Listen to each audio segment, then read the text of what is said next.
கடந்த சில ஆண்டுகளில் இலங்கை எதிர்கொண்ட பொருளாதார நெருக்கடி நாட்டின் வரலாற்றில் மிக கடுமையான காலமாக கருதப்படுகிறது. அதிகப்படியான கடன் சுமை, பணவீக்கம் 70% வரை உயர்ந்த நிலை, வெளிநாட்டு நாணய பற்றாக்குறை மற்றும் வாழ்க்கை செலவின் உயர்வு ஆகியவை நாட்டின் பொருளாதாரத்தையும் மக்களின் நாளாந்த வாழ்க்கையையும் கடுமையாக பாதித்தன.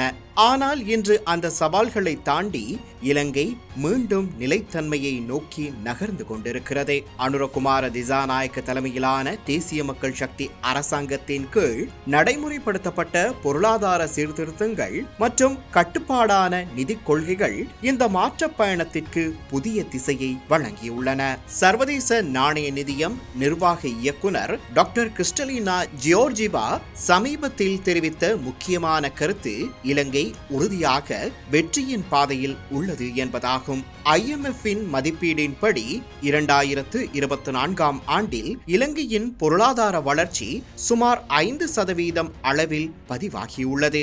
2025ஆம் ஆண்டிலும் இதே அளவு வளர்ச்சி தொடரும் என எதிர்பார்க்கப்படுகிறது. இது கடுமையான வீழ்ச்சியிலிருந்து மீண்டு வந்த ஒரு குறிப்பிடத்தக்க முன்னேற்றமாக விவரிக்கப்பட்டுள்ளது. ஒரு காலத்தில் 70% வரை உயர்ந்திருந்த பணவீக்கம் தற்போது சுமார் 2% அளவிற்கு குறைந்துள்ளது. வெளிநாட்டு நாணய சேமிப்புகள் மீண்டும் உருவாக்கப்பட்டுள்ளன.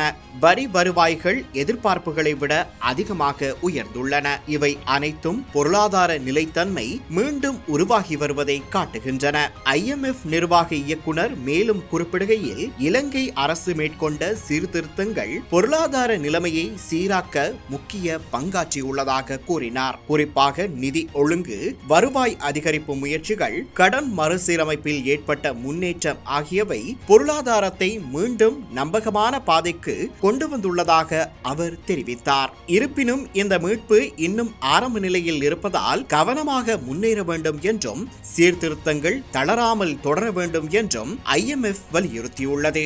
சூரியன் பிரகாசிக்கும் போது கூரையை சரி செய்யுங்கள் என்ற உவமையால் நல்ல முன்னேற்றத்தை நீண்டகால பாதுகாப்பாக மாற்ற வேண்டும் என்று அவர் குறிப்பிட்டார். இந்த முன்னேற்றம் கடந்த காலத்தில் அரசியல் நிர்வாகத்தில் ஏற்பட்டதாக கூறப்பட்ட பொது நிதி வீணடிப்புகள் மற்றும் சர்ச்சைகளுடன் ஒப்பிடும் போது முக்கியமான மாற்றமாக பார்க்கப்படுகிறது. முன்னாள் ஆட்சிகளில் அரசியல் விமர்சனங்களுக்கு உள்ளான பல சம்பவங்கள், தனது மனைவியின் பட்டமளிப்பு விழாவுக்காக ரணில் மேற்கொண்ட வெளிநாட்டு பயண செலவுகள், முன்னாள் சபாநாயகரின் அதிகாரப்பூர்வ குழுக்களில் குடும்ப உறுப்பினர்கள் சேர்க்கப்பட்டு அதிக எரிபொருள் விரயமானதாக எழுந்த குற்றச்சாட்டுகள் மற்றும் ராஜபக்ஷ அரசியல் குடும்பங்களின் நலன்களுடன் தொடர்புடையதாக விமர்சிக்கப்பட்ட பொது செலவுகள் ஆகியவை அரசியல் பொறுப்புணர்வு குறித்து விவாதங்களை உருவாக்கின. இத்தகைய அனுபவங்களிலிருந்து பாடம் கற்றுக்கொண்டு தற்போதைய நிர்வாகம் வெளிப்படைத்தன்மை மற்றும் நிதி கட்டுப்பாட்டை வலுப்படுத்த முயற்சிக்கின்றது என்ற கருத்து ஆதரவாளர்களிடையே உள்ளது. மேலும் IMF இலங்கை மக்களின் பொறுமையும் தியாகத்தையும் பாராட்டியுள்ளது. கடுமையான சவால்களை எதிர்கொண்ட போதிலும் மக்கள் காட்டிய உறுதி நாட்டின் மீட்பு முயற்சிக்கு அடிப்படையாக அமைந்துள்ளது என்று குறிப்பிடப்பட்டுள்ளது. இயற்கை பேரிடர்கள் போன்ற வெளிப்புற சவால்கள் இருந்தாலும் IMF திட்டம் நெகிழ்வானதாக இருந்து தேவையான மாற்றங்களுடன் இலங்கையின் முன்னேற்றத்தை தொடர்ந்து ஆதரிக்கும் என்றும் உறுதியளிக்கப்பட்டது.